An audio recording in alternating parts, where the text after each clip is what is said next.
Welcome back to another episode of FNL Fridays, where we talk all things fitness, nutrition, and lifestyle. I'm your host, Teresa, and today I'm talking about a topic that is very, very close to me and my experience in this life, and that is how to be happier. Now, first, I want to just say that I consider myself an optimist and a pretty positive person, but I also absolutely deal with anxiety. And I think a large part of that is being an entrepreneur, being self-employed. It can really take a toll on your mental health because it is very challenging. It can feel very isolating and lonely. Now, whether you are an entrepreneur or self-employed or not, I do see a very big issue that our generation is facing, and that is anxiety and feelings of hopelessness or overwhelm and not really being able to fully experience life in a positive and fulfilling way, and kind of struggling with happiness. And while I don't think that happiness is something that we're going to feel 24/7 because that's not really how life operates, I do think that there are many ways that we can improve our overall experience of life and the way that we handle situations, the way that we look at things, and the feelings we have about our lives overall and our futures. Now, what I'm going to share with you today is really based on my experience, a lot of the work that I've done, and that's been on my own and also with a coach, multiple coaches over the years actually, but really my experience and what has really helped me quell my anxiety, get that to a minimum, and not only that, but really be able to process through it and deal with it better and faster than I used to, which ultimately allows me to feel happier more of the time, which I think is what all of us really want. So today I'm going to share those tips and tricks, and hopefully these methods are really helpful to you in increasing your happiness and your experience. The first thing that I would recommend anybody start with is their values. And what I mean by this is, what are the things that are truly the most important to you? What are your non-negotiables? For some people, this might be family. For me, that's one of them.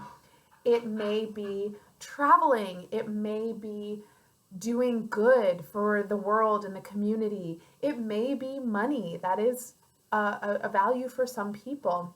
It may be your faith or spirituality. It may be your relationship with yourself. It might be love or connection or belonging. There's so many different things that we all value, and for everybody it's a little bit different. And it's actually something that I worked through a little bit in my FNL journal, because that's one of the questions in the beginning, is getting clear on our values. So that was a helpful tool for me. But either way, just thinking about, again, what's non-negotiable when you really think down to your core.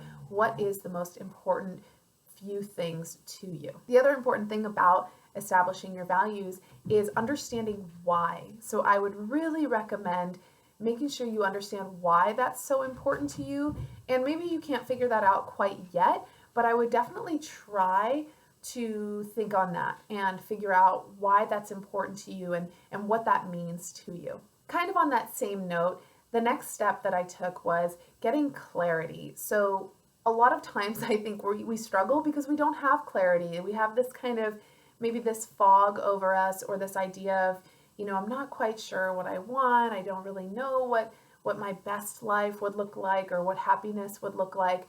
So clarity, I think, is very important, because if you're not clear on what you think you want or where you think you'd like to go, it's going to be a lot harder to work towards making that a reality. Most of us know what we don't want, and that can be a place to start. If you know what you don't want, then if you kind of flip that, it may give you an idea of what you do want. Now, that's not always the case. It's not always A or B, but it can be a place to start. Now, again, when you're thinking about what you do want, I want you to think about why. Why is that important to you?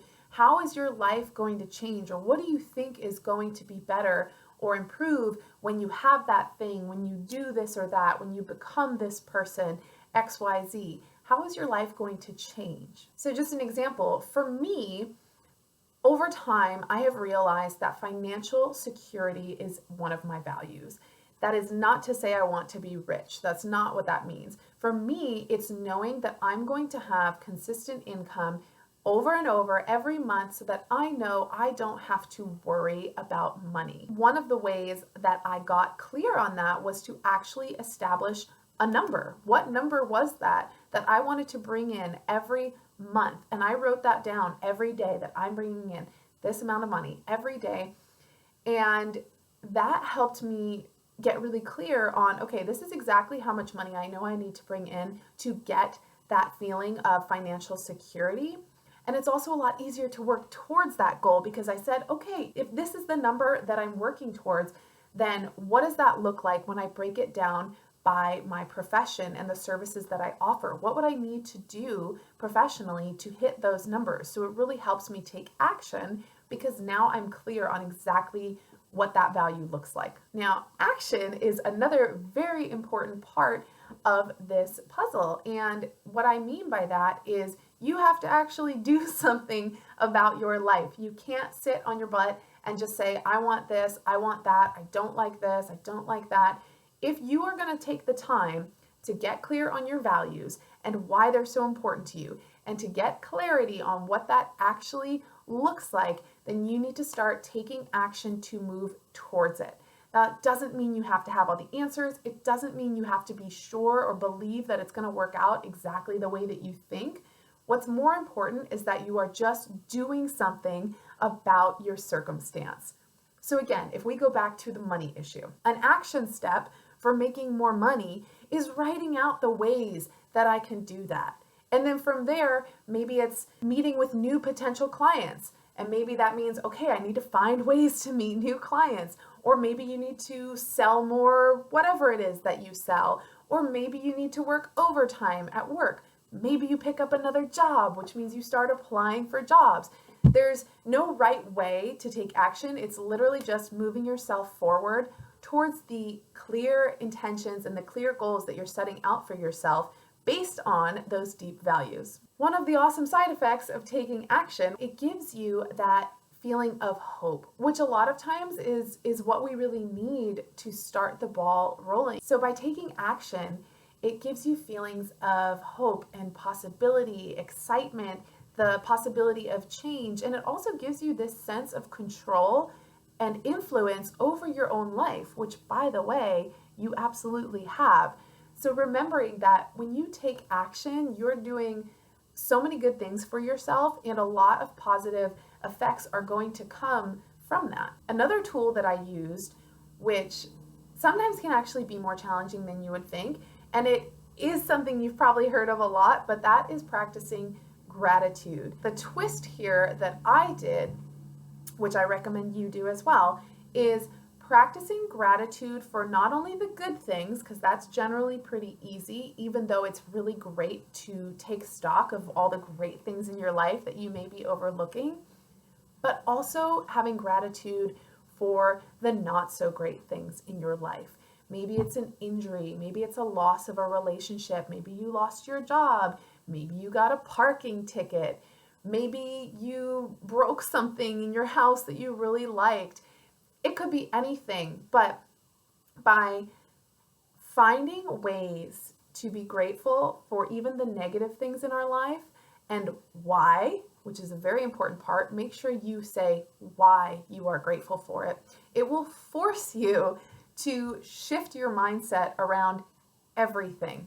Anything that you're writing down, you'll be able to look at that from a different perspective. For example, a few months ago, I got a parking ticket, and I sat there and thought of all the reasons that I was grateful for that parking ticket. It was challenging, but it took the edge off of a crappy circumstance, and I actually felt okay with it because I was thinking about all the reasons I was grateful for that parking ticket, which included that police officer has a job. That police officer is doing their job. It will teach me to pay more attention to signs in the future, so I'm learning a lesson from it. I was grateful for it because I have the ability to pay that parking ticket. Some people don't have the luxury of having extra money. Those were just a few reasons that I was able to come up with of gratitude for a perceived negative circumstance. So I want you to practice the same thing. Again, whether it's good or bad, being grateful for it and explaining to yourself why. Two other things that I wanted to mention are relationships. Those are extremely important because having strong relationships and a support system and encouragement system in your life is so important to feeling loved and cared for and supported and heard. So I would encourage you to make room for those relationships that are supportive and positive to you, and also establish boundaries in the relationships that aren't. So if you have a friend that is just constantly in a bad mood, or they're constantly having drama and that's taxing on you and that's bringing you down, then you have the ability to set that boundary of, you know what, I'm going to limit my time with this person. Or maybe I'm going to eliminate this person from my life. Or maybe I'm going to only spend time with them in XYZ circumstance.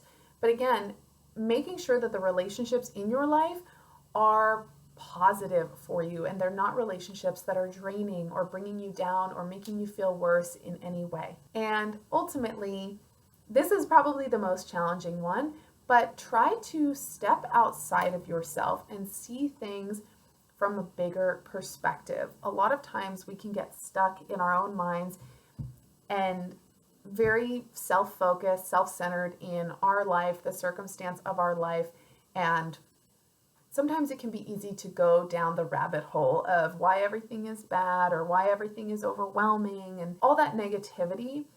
If you're able to step outside of yourself and kind of look at your life as if you're someone on the outside and you're looking at your life, it's a more objective way to look at things. It's a little more neutral, and you can kind of separate the emotion from what's actually going on in your head.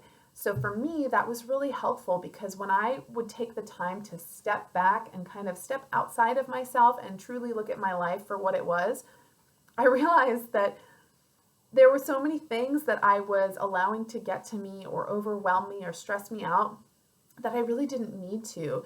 And more so, I saw my life for how amazing it already was. Even with the anxiety and with the stress, there's still so many amazing things in my life.